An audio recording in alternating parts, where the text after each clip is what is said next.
हरि ओम व्यासाय भवनाशाय श्रीशाय गुणराशये हृद्याय शुद्धविद्याय मध्वाय च नमो नमः। नारायणाय परिपूर्णगुणार्णवाय विश्वोदय स्थितिलयो नियतिप्रदाय ज्ञानप्रदाय विबुधा सुरसौख्यदुःख सत्कारणाय वितताय नमो नमस्ते। श्रीगुरुभ्यो नमः। हरि ओಂ। ನಿನ್ನೆಯ ಪಾಠದಲ್ಲಿ ನಾವು ಕೇಳಿದಂತೆ ಎಲ್ಲ ಶಾಸ್ತ್ರಗಳ ಸಾರ ಅದು ಮಹಾಭಾರತ. ವೇದಗಳ, ಪುರಾಣಗಳ, ಉಪನಿಷತ್ತುಗಳ ಸಾರ ಅದು ಮಹಾಭಾರತ. ಅದು ಎಲ್ಲ ಶಾಸ್ತ್ರಗಳ ನಿರ್ಣಯವನ್ನು ನಾನು ಈ ಒಂದು ಮಹಾಭಾರತದಲ್ಲಿ ತಿಳಿಸಿದ್ದಾರೆ. ಅದು ಆದ್ರೆ ನಿಮಗೆ ತೋರೋದಿಲ್ಲ. ಯಾಕೆಂದ್ರೆ ಹಿಂದೆ ಹೇಳಿದಂತೆ ಮಹಾಭಾರತಕ್ಕೆ 10 ರೀತಿಯಾದ ಅರ್ಥಗಳು, ಅದನ್ನು ಅರ್ಥ ಮಾಡಿಕೊಳ್ಳುವಂತಹ ಸಾಮರ್ಥ್ಯ ಎಲ್ಲರಿಗೂ ಇರೋದಿಲ್ಲ. ಹಾಗಾಗಿ ನಾನು ಆ ಮಹಾಭಾರತದಲ್ಲಿ ಬರುವಂತಹ ಅರ್ಥಗಳನ್ನ ನಿರ್ಣಯ ಮಾಡಲಿಕ್ಕೆ ಎಂಬುದಾಗಿ ವಿಶೇಷವಾಗಿ ತಿಳಿಸ್ತಾ ಇದ್ದೇನೆ ಅಂತ ಹೇಳಿದ್ರು. ಇನ್ನು ಮಹಾಭಾರತದಲ್ಲಿ ಏನೇನನ್ನು ಹೇಳ್ತಾ ಇದ್ದಾರೆ ಅಂತ ಒಂದು ರೀತಿ ಸಂಕ್ಷಿಪ್ತವಾಗಿ ಆಚಾರ್ಯರು ಇಲ್ಲಿ ತಿಳಿಸ್ತಾ ಇದ್ದಾರೆ. ಶ್ಲೋಕ ಹೇಳ್ತೇನೆ, ನೀವು ಹೇಳಿ. ಸರ್ವೇಷಾಂ ಜ್ಞಾನದೋ ವಿಷ್ಣು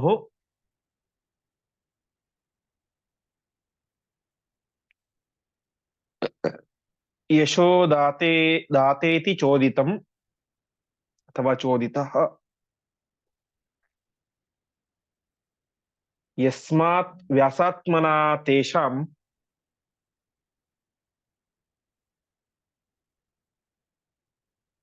ಭಾರತೆ ಯಶ ಊಚಿವಾನ್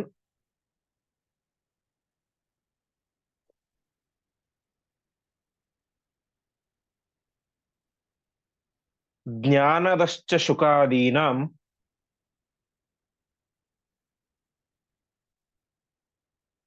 ಬ್ರಹ್ಮ ರುದ್ರಾದಿ ರೂಪಿಣಾಂ. ಪದಚ್ಛೇದ ಹೀಗಿದೆ: ಸರ್ವೇಷಾಂ ಜ್ಞಾನದಃ ವಿಷ್ಣುಃ ಯಶೋದಾತ ಇತಿ ಚ ಉದಿತಃ ಯಸ್ಮಾತ್ ವ್ಯಾಸಾತ್ಮನ ತೇಷಾಂ ಭಾರತೆ ಯಶಃ ಊಚಿವಾನ್ ಜ್ಞಾನದಃ ಚ ಶುಕಾದೀನಾಂ ಬ್ರಹ್ಮ ರುದ್ರಾದಿ ರೂಪಿಣಾಂ. ಮಹಾಭಾರತ ಅದನ್ನೇನನ್ನು ಹೇಳಲಿಕ್ಕೆ ಹೊರಟಿದೆ, ಅದೇನನ್ನು ಹೇಳಿದ್ದಾರೆ ಅಂತ ತಿಳಿಸ್ತಾ ಇದ್ದಾರೆ. ಸರ್ವೇಷಾಂ ಜ್ಞಾನದೋ ವಿಷ್ಣು ಯಶೋದಾತೇತಿ ಚೋದಿತಃ ಅಂತ. ಪರಮಾತ್ಮ ಎಲ್ಲರಿಗೂ ಕೂಡ ಜ್ಞಾನವನ್ನು ಕೊಡುವಂತಹ ವ್ಯಕ್ತಿ. ಜ್ಞಾನವನ್ನು ಕೊಡುವಂತಹ ವ್ಯಕ್ತಿಯೂ ಅವನೇ, ಅಜ್ಞಾನವನ್ನು ಕೊಡುವಂತಹ ವ್ಯಕ್ತಿಯೂ ಅವನೇ. ಪ್ರಕೃತದಲ್ಲಿ ನಮಗೆ ಬೇಕಾದ್ದು ಜ್ಞಾನ. ಪರಮಾತ್ಮ ಪ್ರತಿಯೊಬ್ಬರಿಗೂ ಜ್ಞಾನವನ್ನು ಕೊಡುವಂತಹ ವ್ಯಕ್ತಿ. ಅಷ್ಟು ಮಾತ್ರ ಅಲ್ಲ, ಯಶೋದಾತೇತಿ ಚ ಉದಿತಃ ಅಂತ. ಎಲ್ಲರಿಗೂ, ಸಜ್ಜನರಿಗೆ ಯಶಸ್ಸನ್ನ, ಕೀರ್ತಿಯನ್ನ ಕೊಡುವಂಥವನು ಕೂಡ ಪರಮಾತ್ಮನೇ ಆಗಿದ್ದಾನೆ ಅಂತ ಮಹಾಭಾರತ ಹೇಳ್ತಾ ಇದೆ ಎಂಬುದಾಗಿ ಆಚಾರ್ಯರು ತಿಳಿಸ್ತಾ ಇದ್ದಾರೆ. ಯಾಕೆ ಅಂತ ಹೇಳಿದ್ರೆ, ವ್ಯಾಸಾತ್ಮನ ತೇಷಾಂ ಭಾರತೆ ಯಶ ಊಚಿವಾನ್. ಮಹಾಭಾರತದಲ್ಲಿ ಪರಮಾತ್ಮ ವೇದವ್ಯಾಸ ರೂಪದಿಂದಾಗಿ ಏನ್ ಮಾಡಿದ್ದಾರೆ, ಎಲ್ಲರ ಯಶಸ್ಸನ್ನ, ಕೀರ್ತಿಯನ್ನ ವಿಶೇಷವಾಗಿ ಹಾಡಿ ಹೊಗಳಿದ್ದಾರೆ. ಅದು ಯಾವ ರೀತಿ ಅಂತ ನೋಡೋದಾದ್ರೆ, ಮಹಾಭಾರತದಲ್ಲಿ ಪ್ರಧಾನವಾಗಿ ಭೀಮಸೇನ ದೇವರ ಮಹತ್ವ, ಕೃಷ್ಣನಾದ ಮೇಲೆ ಅತ್ಯಂತ ವೇದವ್ಯಾಸ ದೇವರು ಮಹತ್ವವನ್ನು ಕೊಟ್ಟಿದ್ದು ವಾಯುದೇವರ ಅವತಾರ ಆದಂತಹ ಭೀಮಸೇನ ದೇವರ. ಆ ಭೀಮಸೇನ ದೇವರ ಜೀವೋತ್ತಮತ್ವ, ದಾರ್ಢ್ಯ, ಭಕ್ತಿ, ಜ್ಞಾನ, ಎಲ್ಲ ರೀತಿಯಾದಂತಹ ಅವರ ಯಶಸ್ಸನ್ನ, ಕೀರ್ತಿಯನ್ನ ಹಾಡಿ ಹೊಗಳಿದ್ದಾರೆ. ಒಂದು ವೇಳೆ ವೇದವ್ಯಾಸ ದೇವರು ಮಹಾಭಾರತವನ್ನು ಬರೆದು ಭೀಮಸೇನ ದೇವರ ಬಗ್ಗೆ ಹೇಳದೆ ಹೋಗಿದ್ದರೆ ಇವತ್ತು ನಮಗೆ ಭೀಮಸೇನ ದೇವರ ಬಗ್ಗೆ ಗೊತ್ತೇ ಆಗ್ತಾ ಇರಲಿಲ್ಲ. ಭೀಮಸೇನ ದೇವರಾಗಲಿ, ಅರ್ಜುನ ಆಗಲಿ, ಭೀಷ್ಮಾಚಾರ್ಯರಾಗಲಿ, ದ್ರೋಣಾಚಾರ್ಯರು, ಅಶ್ವತ್ಥಾಮಾಚಾರ್ಯರು, ಹೀಗೆ ಯಾರ್ಯಾರ ಬಗ್ಗೆ ನಮಗೆ ವೇದವ್ಯಾಸ ದೇವರು ಗ್ರಂಥದಲ್ಲಿ ಬರೆದು ತಿಳಿಸಿದ್ದಾರೋ ಅದನ್ನು ಅವರು ಮಾಡದೆ ಹೋಗಿದ್ದಾರೆ, ಬರೆಯದೇ ಹೋಗಿದ್ದರೆ ನಮಗೆ ಗೊತ್ತೇ ಆಗ್ತಾ ಇರ್ಲಿಲ್ಲ. ಅದು ಅವರಿಗೆ ಅವರ ಕೀರ್ತಿ ಜಗತ್ತಲ್ಲಿ ಪ್ರಸಿದ್ಧ ಆಗ್ತಾ ಇರ್ಲಿಲ್ಲ. ಒಂದು, ನಮಗೆ ಅವರ ಬಗ್ಗೆ ಗೊತ್ತಾಗ್ತಾ ಇರ್ಲಿಲ್ಲ. ಗೊತ್ತಾಗಿದ್ರಿಂದ ಏನಾಗಿದೆ, ನಮ್ಮ ಪಾಪ ನಾಶ ಆಗುತ್ತೆ, ಪುಣ್ಯ ಸಂಪಾದನೆ ಆಗುತ್ತೆ, ವ್ಯಕ್ತಿತ್ವ ವಿಕಸನವಾಗುತ್ತೆ. ಹಾಗಾಗಿ ವೇದವ್ಯಾಸ ರೂಪದಿಂದಾಗಿ ವಿಶೇಷವಾಗಿ ಪರಮಾತ್ಮ ಮಹಾಭಾರತವನ್ನು ರಚನೆ ಮಾಡಿ ಆ ಎಲ್ಲ ಸಜ್ಜನರ ಒಂದು ಕೀರ್ತಿ ಅದು ಆಚಂದ್ರಾರ್ಕವಾಗಿ ಕೊನೆಯವರೆಗೆ ಉಳಿಯುವಂತೆ ಮಾಡಿದ್ದಾರೆ. ಹೀಗೆ ಜ್ಞಾನವನ್ನು ಕೊಡುವವನು ಪರಮಾತ್ಮನೇ, ಕೀರ್ತಿಯನ್ನು ಕೊಡುವಂತವನು ಪರಮಾತ್ಮನೇ, ಕೊಟ್ಟಂತಹ ಕೀರ್ತಿ ಕೊನೆಯವರೆಗೆ ಉಳಿಯುವಂತೆ ಗ್ರಂಥ ರೂಪದಲ್ಲಿ ಬರೆದಿಟ್ಟಂಥವರು ಕೂಡ ಪರಮಾತ್ಮನೇ ಅಂತ ತಿಳಿಸ್ತಾ ಇದ್ದಾರೆ. ವಿಶೇಷವಾಗಿ ಯಾವ ಭಗವದ್ಗೀತೆಯನ್ನು ಉಪದೇಶ ಮಾಡಿದ ಆ ಮೂಲಕ ಅರ್ಜುನನಿಗೆ ಒಂದು ಮಹತ್ವವನ್ನು ಕೊಟ್ಟ. ಯಾಕೆ? ಒಂದು ವೇಳೆ ಅರ್ಜುನನಿಗೆ ಆ ವಿಷಾದ ದುಃಖ ಬರದೆ ಹೋಗಿದ್ರೆ ನಮಗೆ ಇವತ್ತು ಭಗವದ್ಗೀತೆ ಸಿಗ್ತಾನೆ ಇರಲಿಲ್ಲ. ಹಾಗಾಗಿ ಎಲ್ಲರೂ ಏನ್ ಹೇಳ್ತಾರೆ, ಇವತ್ತು ನಮಗೆ ಭಗವದ್ಗೀತೆ ಸಿಕ್ಕಿದೆ ಅಂದ್ರೆ ಪ್ರಧಾನ ಕಾರಣ ಅದಕ್ಕೆ ಅರ್ಜುನನಿಗೆ ಒಂದು ಕೀರ್ತಿ. ಪರಮಾತ್ಮ ಸ್ವಯಂ ತಾನು ಅರ್ಜುನನ ರಥದ ಸಾರಥ್ಯ ಮಾಡಿದ. ಶ್ರೀಕೃಷ್ಣ ಸರ್ವೋತ್ತಮನಾದಂತಹ ಪರಮಾತ್ಮ ಅರ್ಜುನನ ರಥದ ಸಾರಥಿಯಾಗಿದ್ದಾತೆ ಅರ್ಜುನ ಎಂತಹ ದೊಡ್ಡವನು ಅಂತ ಅರ್ಜುನನಿಗೆ ಕೀರ್ತಿ ಬಂತು. ಭೀಮಸೇನ ದೇವರ ತಾನು ಜರಾಸಂಧ ಮುಂತಾದಂತಹ ವಧೆಯನ್ನು ಮಾಡಿಸಿದ, ಅದರಿಂದ ಅವರಿಗೆ ಕೀರ್ತಿ. ನಕೋ ಸಹದೇವರಿಗೆ ಕೀರ್ತಿ, ಭೀಷ್ಮಾಚಾರ್ಯರಿಗೆ ಅನೇಕ ರೀತಿಯಾಗಿ ಕೀರ್ತಿ, ದ್ರೋಣಾಚಾರ್ಯರಿಗೆ ಈ ಪಾಂಡವರ ಮತ್ತು ಕೌರವರ ಗುರುಗಳಾಗಿ, ಒಬ್ಬ ರಾಜಕುಮಾರರಿಗೆ ಗುರುಗಳಾಗಿ ಮೆರೆಯುವಂತಹ ಕೀರ್ತಿ. ಹೀಗೆ ಎಲ್ಲ ರೀತಿಯಾದಂತಹ ಕೀರ್ತಿಯನ್ನು ಕೂಡ ಕೊಟ್ಟಂಥವರು ಅದು ವೇದವ್ಯಾಸ ದೇವರು ಅಂತ ಆಚಾರ್ಯ ತಿಳಿಸ್ತಾ ಇದ್ದಾರೆ. ಅಷ್ಟು ಮಾತ್ರ ಅಲ್ಲ, ಜ್ಞಾನದಶ್ಚ ಶುಕಾದೀನಾಂ ಬ್ರಹ್ಮ ರುದ್ರಾದಿ ರೂಪಿಣಾಂ ಅಂತ. ಅಂದ್ರೆ ಬ್ರಹ್ಮದೇವರ ಅವತಾರ, ವಾಯುದೇವರ ಅವತಾರರಾದಂತಹ ರುದ್ರಾವತಾರಿಗಳಾದಂತಹ ಅನೇಕರಿಗೆ ಜ್ಞಾನವನ್ನು ಕೂಡ ಕೊಟ್ಟಿದ್ದಾರೆ ಎಂಬುದಾಗಿ ಆಚಾರ್ಯರು ಇಲ್ಲಿ ತಿಳಿಸ್ತಾ ಇದ್ದಾರೆ. ನಮಗೆಲ್ಲ ಪ್ರಸಿದ್ಧವಾಗಿರುವಂತೆ ವಾಯುದೇವರ ಅವತಾರ ಅಂತ ಹೇಳಿದ್ರೆ ಸಾಕ್ಷಾತ್ ಭೀಮಸೇನ ದೇವರಿಗೂ, ಅವರಿಗೂ ಜ್ಞಾನವನ್ನು ಕೊಟ್ಟಂಥವನು ಪರಮಾತ್ಮ. ಇನ್ನು ರುದ್ರಾದಿ ರೂಪಿಣಾಂ, ರುದ್ರದೇವರ ಅವತಾರ ಶುಕಾಚಾರ್ಯರು, ಅಶ್ವತ್ಥಾಮಾಚಾರ್ಯರು. ಇನ್ನು ಬ್ರಹ್ಮ ಅಂತ ಹೇಳಿದ್ದಾರೆ. ಬ್ರಹ್ಮದೇವರಿಗೆ ಅಷ್ಟಿಕ ಅವತಾರ ಇಲ್ಲ, ಆದರೆ ವೈಶಂಪಾಯನಾಚಾರ್ಯರಲ್ಲಿ ವಿಶೇಷವಾಗಿ ಬ್ರಹ್ಮದೇವರ ಸನ್ನಿಧಾನ ಇತ್ತು, ಆವೇಶ. ಹಾಗಾಗಿ ಅವರಿಗೂ ಉಪದೇಶವನ್ನು ಮಾಡಿದಂಥವನು ಪರಮಾತ್ಮ. ಹೀಗೆ ಸುಮಂತು, ಜೈಮಿನಿ, ಪೈಲ ಇವರಲ್ಲಿ ವಿಶೇಷವಾಗಿ ಪೈಲರಲ್ಲಿ ಶೇಷದೇವರ ಆವೇಶ, ಅದಾದ ಮೇಲೆ ಸುಮಂತುವಿರಲ್ಲಿ ಗರುಡನ ಆವೇಶ, ಜೈಮಿನಿ ಋಷಿಗಳಲ್ಲಿ ಇಂದ್ರದೇವರ ಆವೇಶ. ಹೀಗೆ ಮಹಾಭಾರತ ಸಂದರ್ಭದಲ್ಲಿ ಹುಟ್ಟಿದಂತಹ ಪ್ರತಿಯೊಬ್ಬ ಸಾತ್ವಿಕರು ಕೂಡ ಒಬ್ಬೊಬ್ಬ ದೇವತೆಗಳ ಅವತಾರ, ಒಬ್ಬೊಬ್ಬ ದೇವತೆಗಳ ವಿಶೇಷ ಅಂಶ ಇರುವಂಥವರೇ, ಯಾರೋ ಸಾಮಾನ್ಯರಲ್ಲ. ಅವರೆಲ್ಲರಿಗೂ ಕೂಡ ಜ್ಞಾನವನ್ನು ಕೊಟ್ಟಂಥವ್ರು ಯಾರು? ಅದು ಪರಮಾತ್ಮ. ಹೀಗೆ ಸರ್ವೇಶಾಂ ಜ್ಞಾನದೋ ವಿಷ್ಣು ಯಶೋದಾತೇತಿ ಚೋದಿತಃ ಅಂತ. ವಿಶೇಷವಾಗಿ ಬಲರಾಮ, ಆ ಬಲರಾಮನಲ್ಲಿ ನಿಂತುಕೊಂಡು ಅವರಿಗೆ ಜ್ಞಾನವನ್ನು ಕೊಟ್ಟಂಥವನು ಪರಮಾತ್ಮನೇ. ನೇರವಾಗಿ ಉಪದೇಶ ಮಾಡದೇ ಹೋದರೂ ಕೂಡ ಆ ಗುರುಗಳಲ್ಲಿ ಇದ್ದುಕೊಂಡು ಅವರಿಗೆ ಜ್ಞಾನವನ್ನು ಕೊಟ್ಟಂಥವನು ಪರಮಾತ್ಮನೇ. ಈ ರೀತಿಯಾಗಿ ಎಲ್ಲರಿಗೂ ಕೂಡ ಜ್ಞಾನ ಮತ್ತು ಬಲ ಮತ್ತು ವಿಶೇಷವಾಗಿ ಯಶಸ್ಸು, ಕೀರ್ತಿ ಅದನ್ನು ಕೊಟ್ಟು ಅವರೆಲ್ಲರ ಕೀರ್ತಿಯು ಕೂಡ ಆಚಂದಾರ್ಕವಾಗಿ ಚಿರಸ್ಥಾಯಿಯಾಗುವಂತೆ, ನಿರಂತರವಾಗಿ ಇರುವಂತೆ ಮಾಡಿದಂಥವನು ಪರಮಾತ್ಮ ಎಂಬುದಾಗಿ ಆ ಪರಮಾತ್ಮನ ಮಹತ್ವ ಹಾಗೂ ಕಾರುಣ್ಯ. ವೇದವ್ಯಾಸ ದೇವರು ಯಾಕೆ ಬೇಕಾಗಿತ್ತು ಇವರೆಲ್ಲರ ಮಹಿಮೆಯನ್ನು ಹೇಳುವಂತಹ ಇಷ್ಟು ದೊಡ್ಡ ಗ್ರಂಥವನ್ನು ರಚನೆ ಮಾಡುವಂತ ಅವಶ್ಯಕತೆ? ಒಂದು ಅವರ ಮೇಲಿನ ಕಾರುಣ್ಯ, ಇನ್ನು ಮುಂದೆ ಬರುವಂತಹ ಸಾತ್ವಿಕರು ಈ ಗ್ರಂಥವನ್ನು ಅಧ್ಯಯನ ಮಾಡಲಿ ಎಂಬುದಾಗಿ ಜ್ಞಾನಿಗಳ ಮೇಲಿನ ಕಾರುಣ್ಯ. ಈ ರೀತಿಯಾಗಿ ಕರುಣೆಯಿಂದಾಗಿ ಪರಮಾತ್ಮ ಇವೆಲ್ಲವನ್ನು ಮಾಡಿದ್ದಾನೆ ಎಂಬುದಾಗಿ ನಾವು ತಿಳಿಯಬೇಕು. ಮುಂದಿನ ಶ್ಲೋಕ. ಬ್ರಹ್ಮಾಧಿಕಶ್ಚ ದೇವೇಭ್ಯಃ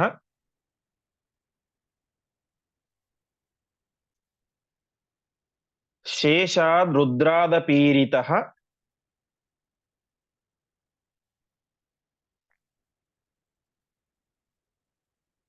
ಪ್ರಿಯಶ್ಚ ವಿಷ್ಣೋ ಸರ್ವೇಭ್ಯಃ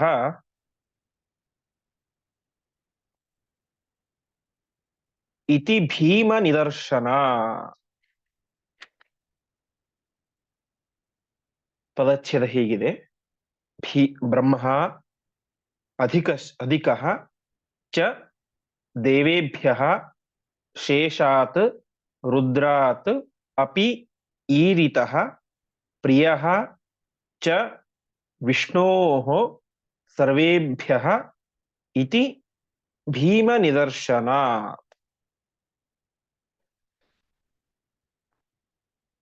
ವಿಶೇಷವಾಗಿ ಬ್ರಹ್ಮ ದೇವೇಭ್ಯ ಅಧಿಕ, ಎಲ್ಲ ದೇವತೆಗಳಲ್ಲಿ ಎಲ್ಲ ಜೀವರಲ್ಲಿ ಉತ್ತಮ ಜೀವ ಯಾರು ಅಂತ ಹೇಳಿದ್ರೆ ಅಂದ್ರೆ ಶ್ರೇಷ್ಠರಾದಂಥವರು ಬ್ರಹ್ಮದೇವರು. ಬ್ರಹ್ಮದೇವರು ಎಲ್ಲ ದೇವತೆಗಳಿಗಿಂತಲೂ ಕೂಡ ಶ್ರೇಷ್ಠರು. ಶೇಷಾದ್ ರುದ್ರಾದಪಿ, ಶೇಷದೇವರಿಗಿಂತಲೂ ಶ್ರೇಷ್ಠರು, ರುದ್ರದೇವರಿಗಿಂತಲೂ ಶ್ರೇಷ್ಠರು, ಹೀಗೆ ಎಲ್ಲರಿಗಿಂತಲೂ ಕೂಡ ಶ್ರೇಷ್ಠರು ಅಂತ ಗೊತ್ತಾಗುತ್ತೆ. ಅದೇ ರೀತಿಯಾಗಿ ಪ್ರಿಯಶ್ಚ ವಿಷ್ಣೋ ಸರ್ವೇಭ್ಯ ಇತಿ ಭೀಮ ನಿದರ್ಶನಾತ್, ಅವರು ಎಲ್ಲರಿಗಿಂತಲೂ ಶ್ರೇಷ್ಠರು. ಶ್ರೇಷ್ಠತೆ ಮಾತ್ರ ಅಲ್ಲ, ಪರಮಾತ್ಮನಿಗೆ ಅವರು ಎಲ್ಲರಿಗಿಂತಲೂ ಅತ್ಯಂತ ಪ್ರೀತಿ ಪಾತ್ರರು, ಅತ್ಯಂತ ಪ್ರಿಯರು ಅಂತ ಈ ವಿಚಾರವು ಕೂಡ ನಮ್ಗೆ ಗೊತ್ತಾಗುತ್ತೆ. ಹೇಗೆ ಗೊತ್ತಾಗುತ್ತೆ ಅಂತ ಹೇಳಿದ್ರೆ ಭೀಮ ನಿದರ್ಶನ, ಭೀಮಸೇನ ದೇವರ ದೃಷ್ಟಾಂತದಿಂದಾಗಿ ನಮ್ಗೆ ಇದೆಲ್ಲ ಕೂಡ ಗೊತ್ತಾಗುತ್ತೆ. ಅಂದ್ರೆ ಬ್ರಹ್ಮದೇವರು ಮತ್ತು ವಾಯುದೇವರು ಒಂದೇ ಎನ್ನುವಂತಹ ಒಂದು ಹಿನ್ನೆಲೆಯಲ್ಲಿ ಈ ವಿಚಾರವನ್ನು ತಿಳಿಸ್ತಾ ಇದ್ದಾರೆ. ಬ್ರಹ್ಮದೇವರು ಎಲ್ಲರಿಗಿಂತಲೂ ಕೂಡ ಶ್ರೇಷ್ಠರು, ಶ್ರೇಷ್ಠರು ಮಾತ್ರ ಅಲ್ಲ ಪರಮಾತ್ಮನಿಗೆ ಅತ್ಯಂತ ಪ್ರೀತಿ ಪಾತ್ರರು ಅಂತ. ಅದು ಹೇಗೆ ಅಂತ ಮುಂದೆ ತಿಳಿಸ್ತಾ ಇದ್ದಾರೆ. ವಿಶೇಷವಾಗಿ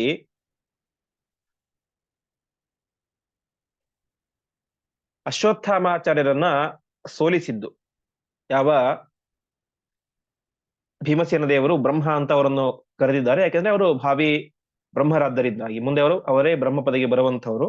ಹಾಗಾಗಿ ಅವರು ವಿಶೇಷವಾಗಿ ಅಶ್ವತ್ಥಾಮನನ್ನು ಸೋಲಿಸಿದ್ದು, ಅದೇ ರೀತಿಯಾಗಿ ಜರಾಸಂಧ, ಕೀಚಕ ಮುಂತಾದಂಥವರನ್ನು ತಾವೇ ವಿಶೇಷವಾಗಿ ಸಂಹಾರ ಮಾಡಿದ್ದು, ಅದು ಈ ಭೀಮಸೇನ ದೇವರು ಗರುಡಶೇಷ ರುದ್ರಾದಿಗಳಿಗಿಂತ ಶ್ರೇಷ್ಠರು ಅಂತ ಗೊತ್ತಾಗುತ್ತೆ. ಅಂದ್ರೆ ಅಲ್ಲಿ ಬಲರಾಮನಿಗೆ ಜರಾಸಂಧಾದಿಗಳನ್ನು ಸಂಹಾರ ಮಾಡ್ಲಿಕ್ಕೆ ಆಗಲಿಲ್ಲ, ಅವರಿಗೆ ಆಗದೇ ಇದ್ದಂತಹ ಕಾರ್ಯವನ್ನ ಇವರು ಮಾಡಿದ್ದಾರೆ ಭೀಮಸೇನ ದೇವರು, ಹಾಗಾಗಿ ಅವರು ಶ್ರೇಷ್ಠರು ಅಂತ ಗೊತ್ತಾಗುತ್ತೆ. ಅಶ್ವತ್ಥಾಮಾಚಾರ್ಯ ಸೋಲಿಸಿದರು ಅಂತ. ಅಶ್ವತ್ಥಾಮಾಚಾರ್ಯ ಸಾಕ್ಷಾತ್ ರುದ್ರದೇವರ ಅವತಾರ, ಹಾಗಾಗಿ ಏನ್ ಗೊತ್ತಾಗುತ್ತೆ, ಭೀಮಸೇನ ದೇವರು ಇವರಿಗಿಂತಲೂ ಕೂಡ ರುದ್ರದೇವರಿಗಿಂತಲೂ ಪರಮಾತ್ಮನಿಗೆ ಅತ್ಯಂತ ಪ್ರೀತಿ ಪಾತ್ರರು, ಶೇಷದೇವರಿಗಿಂತಲೂ ಕೂಡ ಪರಮಾತ್ಮನಿಗೆ ಅತ್ಯಂತ ಪ್ರೀತಿ ಪಾತ್ರರು ಅಂತ ಗೊತ್ತಾಗುತ್ತೆ. ಅದೇ ರೀತಿಯಾಗಿ ವಿಶೇಷವಾಗಿ ಮಹಾಭಾರತದಲ್ಲಿ ನೋಡಿದಾಗ ಅರ್ಜುನನ ಕೈಯಲ್ಲಿ ಆಗದೇ ಇರುವಂತಹ ಅನೇಕ ಕಾರ್ಯಗಳನ್ನು ಭೀಮಸೇನ ದೇವರು ಮಾಡ್ತಾರೆ. ಹೀಗೆ ಏನು ಗೊತ್ತಾಗುತ್ತೆ, ಭೀಮಸೇನ ದೇವರು ಅಂದ್ರೆ ಬ್ರಹ್ಮದೇವರು ಅವರೇನಾಗಿದ್ದಾರೆ, ಪರಮಾತ್ಮನಿಗೆ ಅತ್ಯಂತ ಪ್ರೀತಿ ಪಾತ್ರರಾದಂಥವರು. ಭೀಮಸೇನ ದೇವರಿಗಿಂತ ಪ್ರೀತಿ ಪಾತ್ರರ ಇನ್ನೊಬ್ಬರು ಪರಮಾತ್ಮನಿಗೆ ಯಾರೂ ಕೂಡ ಇಲ್ಲ. ನಮಗೆ ಮೇಲ್ನೋಟಕ್ಕೆ ನೋಡಿದಾಗ ಅರ್ಜುನನ ಮೇಲೆ ತುಂಬಾ ಪ್ರೀತಿ ಇತ್ತು ಅಂತ ಅನ್ಸುತ್ತೆ ಕೃಷ್ಣನಿಗೆ, ಆದರೆ ಆ ಅರ್ಜುನನಿಗಿಂತಲೂ ಕೂಡ ಅತ್ಯಂತ ಪ್ರೀತಿ ಇದ್ದದ್ದು ಭೀಮಸೇನ ದೇವರಲ್ಲಿ. ಯಾಕೆ ಅಂದ್ರೆ ಅರ್ಜುನನಿಗಿಂತ ಸ್ವರೂಪದಲ್ಲಿಯೂ ಉತ್ತಮರಾದಂಥವರು ಭೀಮಸೇನ ದೇವರು, ಸಾಕ್ಷಾತ್ ವಾಯುದೇವರು. ಹಾಗಾಗಿ ಅವರಲ್ಲಿ ವಿಶೇಷವಾದಂತಹ ಪ್ರೀತಿ ಇತ್ತು ಎಂಬುದಾಗಿ ಆಚಾರ್ಯರು ಇಲ್ಲಿ ತಿಳಿಸ್ತಾ ಇದ್ದಾರೆ. ಮುಂದಿನ ಶ್ಲೋಕ, ಭೂಭಾರ ಹರಣೇ ವಿಷ್ಣೋ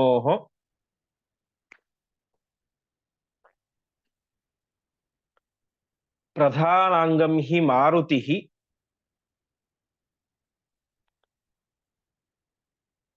ಮಾಗಧಾದಿವಧಾದೇವ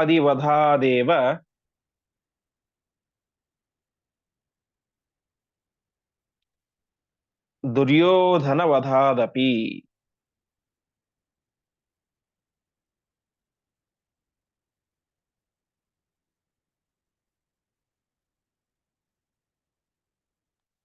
ಪದಚ್ಛೇದ ಹೀಗಿದೆ, ಭೂಭಾರ ಹರಣೆ ವಿಷ್ಣೋ ಪ್ರಧಾನಾಂಗಂ ಹಿ ಮಾರುತಿ ಮಾಗಧಾಧಿವಧಾತ್ ಏವ ದುರ್ಯೋಧನವಧಾತ್ ಅಪಿ ಅಂತ.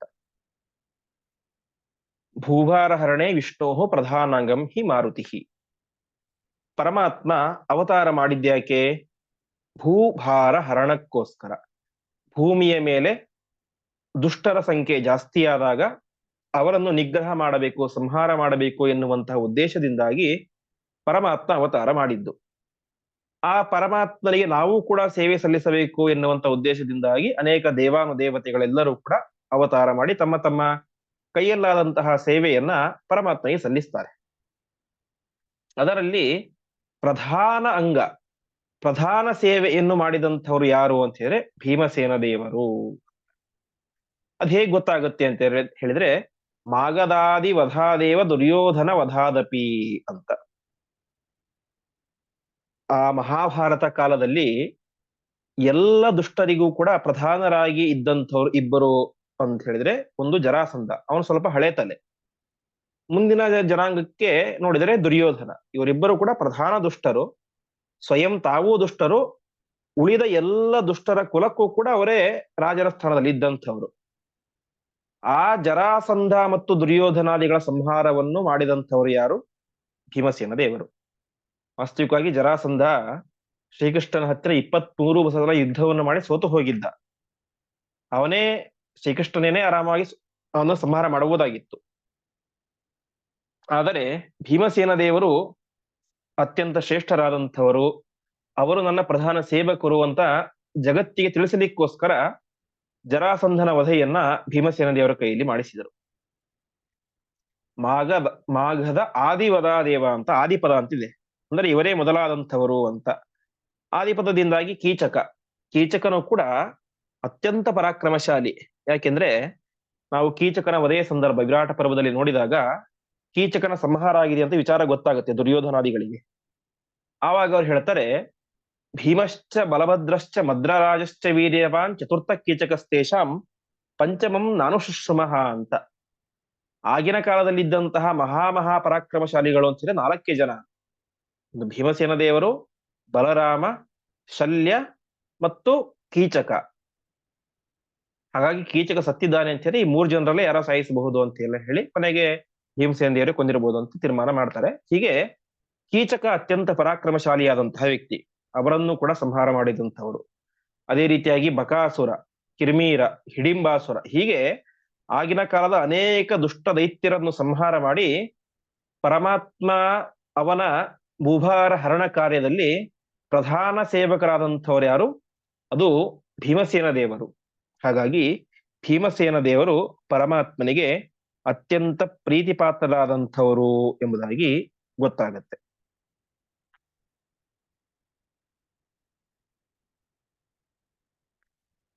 ಮುಂದಿನ ಶ್ಲೋಕ, ಯೋಯ ಏವ ಬಲಜ್ಯೇಷ್ಠಃ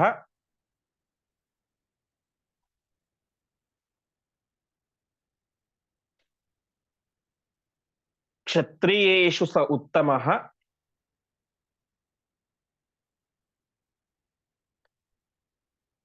ಅಂಗಂ ಚೇದ್ ವಿಷ್ಣು ಕಾರ್ಯೇಷು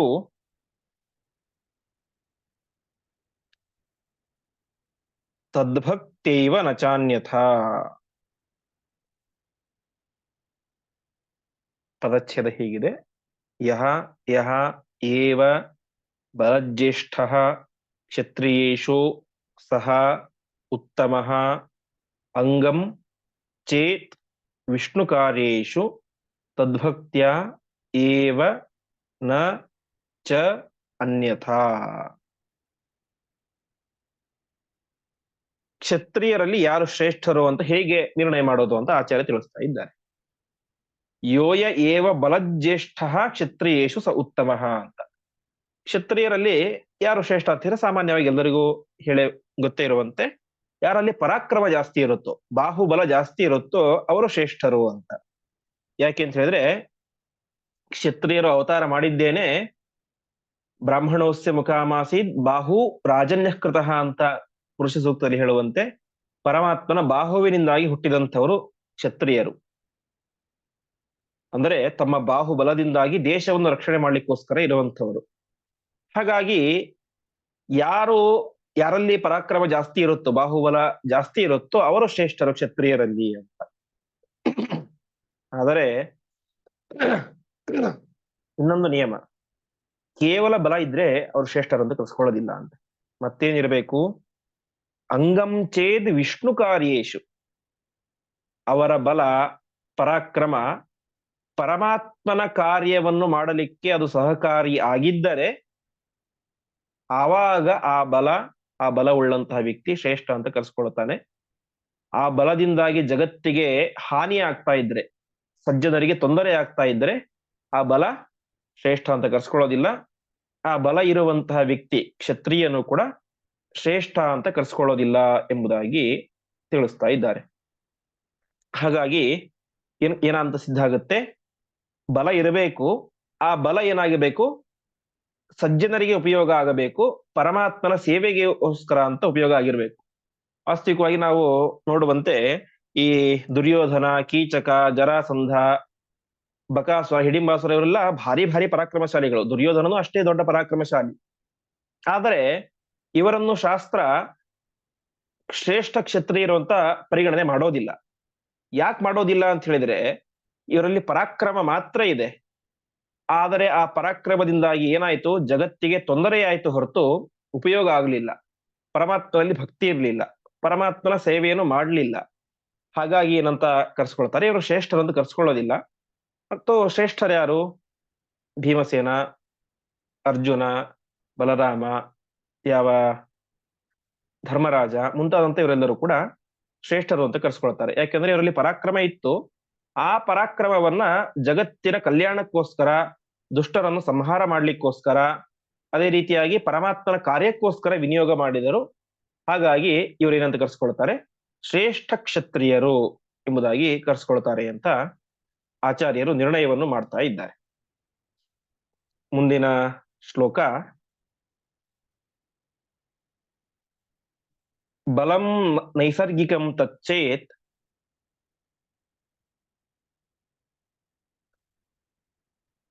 ವರಾಸ್ತ್ರಾದೇಸ್ತದನ್ಯಥ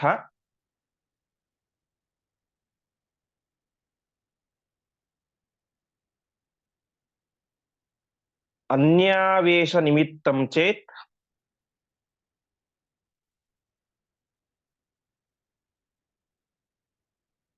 ಬಲಮನ್ಯಾತ್ಮಕಂ ಹಿ ತತ್.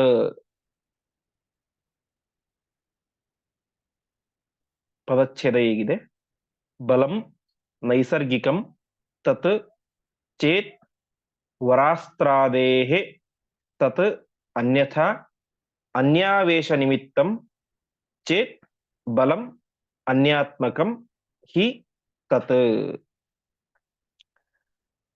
ಸರಿ, ಹಿಂದೆ ಹೇಳಿದಂತೆ ಯಾರಲ್ಲಿ ಬಲ ಜಾಸ್ತಿ ಇರುತ್ತೋ ಅವರು ಶ್ರೇಷ್ಠರು ಅಂತ. ಇದಕ್ಕೆ ಇನ್ನೊಂದನ್ನು ಕೊಡ್ತಾ ಇದ್ದಾರೆ. ಕೇವಲ ಬಲ ಇದ್ರೆ ಅದು ಶ್ರೇಷ್ಠತೆಗೆ ಕಾರಣ ಆಗೋದಿಲ್ಲ. ಆ ಬಲ ನೈಸರ್ಗಿಕವಾಗಿರಬೇಕು ಅಂತ, ಅಂದ್ರೆ ಸ್ವಾಭಾವಿಕವಾದಂತಹ ಬಲ ಇರಬೇಕು. ಯಾಕೆ ಅಂತ ಹೇಳಿದ್ರೆ, ಹಿಂದಿನ ಕಾಲದಲ್ಲಿ ಬಲ ಅನೇಕ ರೀತಿಯಲ್ಲಿ ಬರ್ತಾ ಇತ್ತು. ಒಂದು ಸಾಮಾನ್ಯವಾಗಿ ದುಷ್ಟರು, ರಾಕ್ಷಸರೆಲ್ಲರೂ ಕೂಡ, ನಾವು ಯಾವುದೇ ಒಬ್ಬ ದೈತ್ಯರ ಚರಿತ್ರೆ ಕೇಳಿದ್ರು ಕೂಡ ಮೊದಲು ಇರುವುದೇನು, ಅವರು ರುದ್ರದೇವರನ್ನು ಕುರಿತು ತಪಸ್ಸನ್ನು ಮಾಡಿ ಪರಾಕ್ರಮ ಪಡೆದಿದ್ರು. ಬ್ರಹ್ಮದೇವರ ಅನುಗ್ರಹದಿಂದ ತಪಸ್ಸು ಮಾಡಿ ಪರಾಕ್ರಮ ಪಡೆದಿದ್ರು. ಹರಬಲ ಇತ್ತು, ಬ್ರಹ್ಮದೇವರ ವರಬಲ ಇತ್ತು ಅಂತೆಲ್ಲ ಕೇಳುತ್ತೇವೆ. ಹಾಗಾಗಿ ಇವೆಲ್ಲವೂ ಕೂಡ ಎಕ್ಸ್ಟರ್ನಲ್ ಆಗಿ ಬಂದಂತಹ ಬಲ, ಅದು ಸ್ವಾಭಾವಿಕ ಅಲ್ಲ. ಹಾಗಾಗಿ ಹೇಳ್ತಾ ಇದ್ದಾರೆ, ಬಲಂ ನೈಸರ್ಗಿಕಂ ತಚ್ಚೇತ್ ವರಾಸ್ತ್ರಾದೇ ತದನ್ಯತ. ಆ ಬಲ ಎಂಬುದು ಸ್ವಾಭಾವಿಕವಾಗಿ ಇದ್ದಾಗ ಮಾತ್ರ ಏನಾಗುತ್ತೆ, ಆ ವ್ಯಕ್ತಿ ಉತ್ತಮ ಅಂತ ಲೆಕ್ಕ ಮಾಡ್ಲಿಕ್ಕೆ ಬರುತ್ತೆ. ನಾವು ಒಂದು ವೇಳೆ ಬ್ರಹ್ಮದೇವರು ವರ ಕೊಟ್ಟಿದ್ರು, ರುದ್ರದೇವರು ವರ ಕೊಟ್ಟಿದ್ರು, ಅಥವಾ ಅಸ್ತ್ರಾದೇಹೆ, ಅಸ್ತ್ರಗಳನ್ನು ಹಿಡಿದುಕೊಂಡು ಅವರು ಯುದ್ಧಗಳನ್ನು ಗೆದ್ರು ಅಂತ ಹೇಳಿದ್ರೆ ಅದೇನಾಗೋದಿಲ್ಲ, ಇವರು ಶ್ರೇಷ್ಠರು ಅಂತ ಲೆಕ್ಕ ಮಾಡ್ಲಿಕ್ಕೆ ಅದು ಮಾಪಕ ಆಗೋದಿಲ್ಲ. ಯಾಕೆ? ಇದು ಒಂದು. ಅದೇ ರೀತಿಯಾಗಿ ಅನ್ಯಾವೇಶ ನಿಮಿತ್ತಂ ಚೇತ್ ಬಲಂ ಅನ್ಯಾತ್ಮಕಂ ಹಿತತ್ ಅಂತ, ಅಂದ್ರೆ ಕೆಲವೊಂದು ಸಲ ವಿಶೇಷ ಆವೇಶದಿಂದಾಗಿ ಬಲ ಅಭಿವ್ಯಕ್ತ ಆಗುತ್ತೆ. ಬೇರೆ ಯಾವುದೋ ದೇವತೆಗಳ ಆವೇಶದಿಂದಾಗಿ ಬಲ ಬರುತ್ತೆ. ಅದು ಕೂಡ ಏನಾಗೋದಿಲ್ಲ, ಅವರು ಶ್ರೇಷ್ಠರು ಅಂತ ಹೇಳಲಿಕ್ಕೆ ಗಮಕ ಆಗೋದಿಲ್ಲ. ಯಾಕೆಂದ್ರೆ ಬಲಂ ಅನ್ಯಾತ್ಮಕಂ ಹಿತತ್ ಅಂತ, ಅದು ಅವರ ಬಲವೇ ಅಲ್ಲ, ಅದು ಯಾರ ಬಲ ಆಗುತ್ತೆ? ಬೇರೆಯವರ ಬಲ ಆಗುತ್ತೆ. ಹಾಗಾಗಿ ಸ್ವಾಭಾವಿಕವಾದಂತಹ ಬಲ ಯಾರಲ್ಲಿ ಇರುತ್ತೋ ಅವರೇ ಶ್ರೇಷ್ಠರು. ರುದ್ರದೇವರನ್ನು ತಪಸ್ಸನ್ನು ಮಾಡಿ, ಬ್ರಹ್ಮದೇವರನ್ನು ತಪಸ್ಸನ್ನು ಮಾಡಿ ವರಗಳನ್ನು ಪಡೆಯುವುದು, ಅಥವಾ ಇನ್ಯಾವುದೋ ಒಂದು ತಪಸ್ಸನ್ನು ಮಾಡಿ ಅಸ್ತ್ರಗಳನ್ನು ಪಡೆದುಕೊಳ್ಳುವುದು, ಇದ್ಯಾವುದೂ ಕೂಡ ಏನಂತ ಕರೆಸ್ಕೊಳ್ಳೋದಿಲ್ಲ, ಶ್ರೇಷ್ಠತೆಗೆ ಗಮಕ ಆಗೋದಿಲ್ಲ. ಸ್ವಾಭಾವಿಕವಾದಂತಹ ಬಲ ಯಾರಲ್ಲಿ ಇರುತ್ತೋ ಅವರೇ ಶ್ರೇಷ್ಠ ಅಂತ ಕರೆಸ್ಕೊಳ್ತಾರೆ ಅಂತ. ಆ ರೀತಿಯಾಗಿ ಸ್ವಾಭಾವಿಕವಾದಂತಹ ಪರಿಪೂರ್ಣ ಬಲ ಇದ್ದಂಥವರು ಭೀಮಸೇನ ದೇವರು. ಅರ್ಜುನನಲ್ಲಿ ಬಲ ಇತ್ತು, ಆದರೆ ಆ ಬಲ ಯಾವ್ದ್ರಿಂದ ಬರ್ತಾ ಇತ್ತು? ನರನ ವಿಶೇಷವಾದಂತಹ ಆವೇಶದಿಂದಾಗಿ ಆ ಅರ್ಜುನನಲ್ಲಿ ಕೆಲವೊಮ್ಮೆ ಆ ಬಲ ಅಭಿವ್ಯಕ್ತ ಆಗ್ತಾ ಇತ್ತು. ಹಾಗಾಗಿ ಅದು ಲೆಕ್ಕಕ್ಕೆ ಬರೋದಿಲ್ಲ. ಸ್ವಾಭಾವಿಕವಾದ ಬಲ ಎಷ್ಟಿದೆನೋ ಅಷ್ಟು ಮಾತ್ರ ಅವನು ಶ್ರೇಷ್ಠ ಹೌದು ಅಲ್ಲೋ ಅನ್ನೋದಕ್ಕೆ ಲೆಕ್ಕ ಮಾಡ್ಲಿಕ್ಕೆ ಬರುತ್ತೆ. ಆವೇಶದಿಂದಾಗಿ ಬಲ ಬಂದ್ರೆ ಅದು ಲೆಕ್ಕಕ್ಕೆ ಬರೋದಿಲ್ಲ. ಆ ರೀತಿಯಾಗಿ ಯಾವುದೇ ಆವೇಶವೂ ಇಲ್ಲದಂತೆ ಪರಿಪೂರ್ಣ ಬಲವುಳ್ಳಂಥವ್ರು, ಸ್ವಾಭಾವಿಕವಾದಂತಹ ಬಲವುಳ್ಳಂಥವ್ರು ಯಾರು ಅಂತ ಹೇಳಿದ್ರೆ ಅದು ಭೀಮಸೇನ ದೇವರು ಒಬ್ಬರೇ.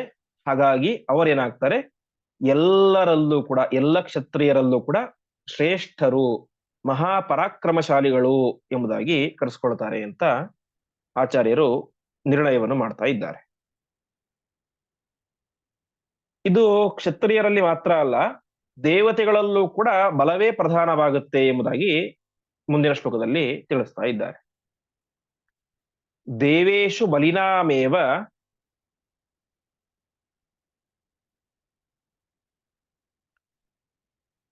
ಭಕ್ತಿಜ್ಞಾನೇನ ಚಾನ್ಯಥ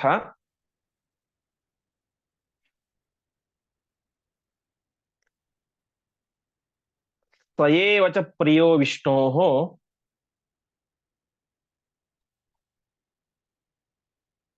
ನಾನ್ಯಥಾತು ಕಥಂಚನ. ಪದಚ್ಛೇದ ಹೀಗಿದೆ: ದೇವೇಶು ಬಲಿನಾಂ ಏವ ಭಕ್ತಿಜ್ಞಾನೇ ನ ಚ ಅನ್ಯಥಾ ಸಹ ಏವ ಚ ಪ್ರಿಯಃ ವಿಷ್ಣೋಃ ನ ಅನ್ಯಥಾ ತು ಕಥಂಚನ. ಕ್ಷತ್ರಿಯರಲ್ಲಿ ಮಾತ್ರ ಅಲ್ಲ, ದೇವೇಶು ಬಲಿನಾಮೇವ ಭಕ್ತಿಜ್ಞಾನೇ ನ ಚಾನ್ಯಥಾ ಅಂತ ಅಂದ್ರೆ ದೇವತೆಗಳಲ್ಲಿಯೂ ಕೂಡ ಯಾರು ಶ್ರೇಷ್ಠರು ಅಂತ ಹೇಳಿದ್ರೆ ಬಲ ಯಾರಿಗೆ ಜಾಸ್ತಿ ಇರುತ್ತೋ ಅವರೇ ಶ್ರೇಷ್ಠರು ಅಂತ. ಹಾಗಾದ್ರೆ ನಾವು ಹಿಂದೆ ಕೇಳಿದ್ವಿ ಭಕ್ತಿ ಯಾರಲ್ಲಿ ಜಾಸ್ತಿ ಇರುತ್ತೋ ಅವರು ಶ್ರೇಷ್ಠರು ಅಂತ. ಅದಕ್ಕೆ ಹೇಳ್ತಾ ಇದ್ದಾರೆ ದೇವೇಶು ಬಲಿನಾಮೇವ ಭಕ್ತಿಜ್ಞಾನೇ ನ ಚಾನ್ಯಥಾ ಅಂತ. ಅಂದ್ರೆ ದೇವತೆಗಳಲ್ಲಿ ಯಾರಲ್ಲಿ ಜಾಸ್ತಿ ಪರಾಕ್ರಮ ಇರುತ್ತೋ ಅವರಲ್ಲಿಯೇನೆ ಜಾಸ್ತಿ ಭಕ್ತಿ ಮತ್ತು ಜಾಸ್ತಿ ಜ್ಞಾನ ಇರುತ್ತೆ. ಹಾಗಾಗಿ ಭಕ್ತಿ ಜ್ಞಾನಗಳಿರುವಂತವ್ರು ಶ್ರೇಷ್ಠರು ಅಂದ್ರೂ ತಪ್ಪಲ್ಲ, ಬಲ ಇರುವಂತರು ಶ್ರೇಷ್ಠ ಅಂತ ಹೇಳಿದ್ರು ತಪ್ಪಲ್ಲ. ಯಾಕೆಂದ್ರೆ ಬಲ ಯಾರಿಗೆ ಜಾಸ್ತಿ ಇರುತ್ತೋ ಅವರಲ್ಲಿಯೇನೆ ಜ್ಞಾನ ಮತ್ತು ಭಕ್ತಿಗಳು ಜಾಸ್ತಿ ಇರುತ್ತೆ. ನಚ ಅನ್ಯಥ, ಬಲ ಯಾರಲ್ಲಿ ಜಾಸ್ತಿ ಇರೋದಿಲ್ವೋ ಅವರಲ್ಲಿ ಏನಿರೋದಿಲ್ಲ, ಭಕ್ತಿ ಜ್ಞಾನಗಳು ಜಾಸ್ತಿ ಇರೋದಿಲ್ಲ, ಅವರ ಯೋಗ್ಯತೆಗೆ ತಕ್ಕಂತೆ ಇರುತ್ತೆ. ಹಾಗಾಗಿ ಸಯೇವಚ ಪ್ರಿಯೋ ವಿಷ್ಣೋಹೋ, ಬಲ ಯಾರಲ್ಲಿ ಜಾಸ್ತಿ ಇರುತ್ತೋ ಅಂತಹ ವ್ಯಕ್ತಿಯೇನೆ ವಿಷ್ಣೋಹೋ ಪ್ರಿಯ, ಪರಮಾತ್ಮನಿಗೆ ಪ್ರೀತಿ ಪಾತ್ರನಾದಂತಹ ವ್ಯಕ್ತಿ ಅಂತ ಕರ್ಸ್ಕೊಳ್ತಾನೆ. ನಾನ್ಯಥಾತು ಕಥಂಚನ, ಆ ಬಲ ಇಲ್ಲದೆ ಹೋದರೆ ಪರಮಾತ್ಮನಿಗೆ ಅತ್ಯಂತ ಪ್ರೀತಿಕರವಾದಂತಹ ವ್ಯಕ್ತಿ ಅಂತ ಕರ್ಸ್ಕೊಳ್ಳೋದಿಲ್ಲ. ಹಾಗಾಗಿ ಏನಾಗುತ್ತೆ, ಬಲ ಅದು ಏನಾಗುತ್ತೆ, ಒಬ್ಬ ವ್ಯಕ್ತಿ ಉತ್ತಮ, ಕೇವಲ ಮನುಷ್ಯರಲ್ಲ, ಕ್ಷತ್ರಿಯರಲ್ಲ, ದೇವತೆಗಳು ಕೂಡ ಉತ್ತಮರು ಅಂತ ಹೇಳಲಿಕ್ಕೆ ಬಲವೇನೆ ಪ್ರಧಾನವಾದಂತಹ ನಿರ್ಣಾಯಕ ಸ್ಥಾನವನ್ನು ವಹಿಸುತ್ತೆ ಎಂಬುದಾಗಿ ಆಚಾರ್ಯರು ತಿಳಿಸ್ತಾ ಇದ್ದಾರೆ. ಹೀಗೆ ಯಾರನ್ನು ನಾವು ಯಾವ ರೀತಿಯಾಗಿ ನಿರ್ಣಯ ಮಾಡಬೇಕು ಅನ್ನುವಂಥ ವಿಚಾರವನ್ನ ಆಚಾರ್ಯ ತಿಳಿಸ್ತಾ ಇದ್ದಾರೆ. ಮುಂದಿನ ಶ್ಲೋಕ: ತಸ್ಮಾದ್ ಯೋ ಯೋ ಬಲಜ್ಯೇಷ್ಠ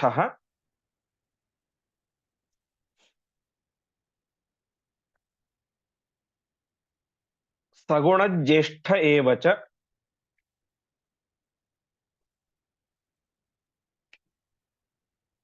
ಬಲಂ ಹಿ ಕ್ಷತ್ರಿಯೇ ವ್ಯಕ್ತಂ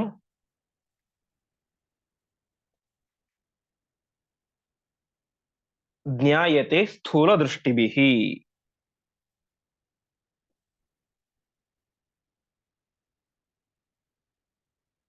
ಪದಚ್ಛೇದ ಹೇಗಿದೆ: ತಸ್ಮಾತ್ ಯಹ ಯಹ ಬಲಜ್ಯೇಷ್ಠಃ ಸಹ ಗುಣಜ್ಯೇಷ್ಠಃ ಏವ ಚ ಬಲಂ ಹಿ ಕ್ಷತ್ರಿಯೇ ವ್ಯಕ್ತಂ ಜ್ಞಾಯತೆ ಸ್ಥೂಲ ದೃಷ್ಟಿಭಿಃ. ಹಾಗಾಗಿ ಅಂದ್ರೆ ತಸ್ಮಾತ್, ಆದ್ದರಿಂದ ಏನಾಗುತ್ತೆ, ಯಹ ಯಹ ಬಲಜ್ಯೇಷ್ಠ, ಬಲದಲ್ಲಿ ಯಾರು ಶ್ರೇಷ್ಠರು ಅಂತ ಆಗಿರ್ತಾರೋ ಸಗುಣಜ್ಯೇಷ್ಠ ಏವತ, ಅವನೇನೆ ಗುಣಜ್ಯೇಷ್ಠ, ಶ್ರೇಷ್ಠ ಗುಣವಂತನಾಗಿರ್ತಾನೆ, ಅವನೇ ಶ್ರೇಷ್ಠನಾಗಿರ್ತಾನೆ ಅಂತ. ಬಲಂ ಹಿ ಕ್ಷತ್ರಿಯೇ ವ್ಯಕ್ತಂ ನ್ಯಾಯತೆ ಸೂಕ್ಷ್ಮ ದೃಷ್ಟಿಭಿಃ, ನಮಗೆ ಗುಣ ಎದ್ದು ಕಾಣದೇ ಇರಬಹುದು ಸ್ಥೂಲವಾಗಿ ಹೊರಗಡೆ ನೋಡಿದಾಗ, ಜ್ಞಾನ ಭಕ್ತಿಗಳು ಕಾಣಿಸದೇ ಇರಬಹುದು, ಆದರೆ ಬಲಂ ಹಿ ಕ್ಷತ್ರಿಯೇ ವ್ಯಕ್ತಂ ನ್ಯಾಯತೆ ಸ್ಥೂಲ ದೃಷ್ಟಿಭಿಃ, ಬಲ ಎಂಬುದು ನಮಗೆ ಹೊರಗಡೆಯಿಂದ ಕಾಣಿಸುವಂತಹ ಒಂದು ಗುಣ. ಸ್ಥೂಲವಾಗಿ ಮೇಲಕ್ಕೆ ನೋಡಿದರೆ ಕ್ಷತ್ರಿಯರಲ್ಲಿ ಬಲ ಎಂಬುದು ನಮಗೆ ವಿಶೇಷವಾಗಿ ಗೊತ್ತಾಗುತ್ತೆ. ಅವರ ಯುದ್ಧಗಳನ್ನು ನೋಡಿದಾಗ ಅಥವಾ ಯುದ್ಧದ ಅಭ್ಯಾಸಗಳನ್ನು ನೋಡಿದಾಗ, ಕೆಲವೊಬ್ಬರ ಶರೀರವನ್ನು ನೋಡಿದಾಗ ಇವರು ಬಲವಂತರು ಸ್ಪಷ್ಟವಾಗಿ. ಹಾಗಾಗಿ ಅವರೇನಾಗಿರ್ತಾರೆ, ವಿಶೇಷವಾಗಿ ಶ್ರೇಷ್ಠರು ಅಂತ ಕರೆಸ್ಕೊಳ್ತಾರೆ ಅಂತ ಒಬ್ಬ ವ್ಯಕ್ತಿಯ ಶ್ರೇಷ್ಠತೆಯನ್ನ, ಅದರಲ್ಲೂ ವಿಶೇಷವಾಗಿ ಕ್ಷತ್ರಿಯರು ಯಾವ ರೀತಿಯಾಗಿ ಶ್ರೇಷ್ಠರಾಗ್ತಾರೆ ಅನ್ನುವಂತಹ ವಿಚಾರವನ್ನು ನಾವು ಬಲದಿಂದಾಗಿ ಪ್ರಧಾನವಾಗಿ ಅಳಿಯಬೇಕು. ಕೇವಲ ಬಲ ಅಲ್ಲ, ಆ ಬಲ ಪರಮಾತ್ಮನ ಕಾರ್ಯಕ್ಕೆ ಉಪಯೋಗಿ ಆಗಿದ್ದಾಗ ಮಾತ್ರ ಅದು ಶ್ರೇಷ್ಠ ಅಂತ ಕರೆಸ್ಕೊಳ್ಳುತ್ತೆ. ಅದು ಇನ್ನೊಂದು ವಿಶೇಷ, ಬಲ ಸ್ವಾಭಾವಿಕವಾಗಿರಬೇಕು, ಹೊರಗಡೆಯಿಂದ ಎಕ್ಸ್ಟರ್ನಲ್ ಆಗಿ ಬಂದಿರಬಾರದು. ಮತ್ತು ಅಸ್ತ್ರಗಳ ಟೂಲ್ಸ್ ಅದರ ಪ್ರಭಾವದಿಂದಾಗಿ ಇರಬಾರದು. ಅದೇ ರೀತಿಯಾಗಿ ದೇವೇಶು ಬಲಿನಾಮೇವ, ದೇವತೆಗಳಲ್ಲಿಯೂ ಕೂಡ ಬಲವೇ ಪ್ರಧಾನ. ಆ ಬಲವಂತರಲ್ಲಿಯೇನೆ ಜ್ಞಾನ ಭಕ್ತಿಗಳು ಕೂಡ ಜಾಸ್ತಿ ಇರ್ತವೆ. ಹಾಗಾಗಿ ಬಲವಂತರೇನೆ ಶ್ರೇಷ್ಠರು ಎಂಬುದಾಗಿ ಆಚಾರ್ಯರು ಇಲ್ಲಿ ನಿರ್ಣಯವನ್ನು ಕೊಡ್ತಾ ಇದ್ದಾರೆ. ಹೀಗೆ ಒಟ್ಟು 20 ಶ್ಲೋಕಗಳ ಚಿಂತನೆಯಾಗಿದೆ. ಇಲ್ಲಿಗೆ ಇಂದಿನ ಪಾಠವನ್ನ ಶ್ರೀಕೃಷ್ಣ ಅರ್ಪಣ.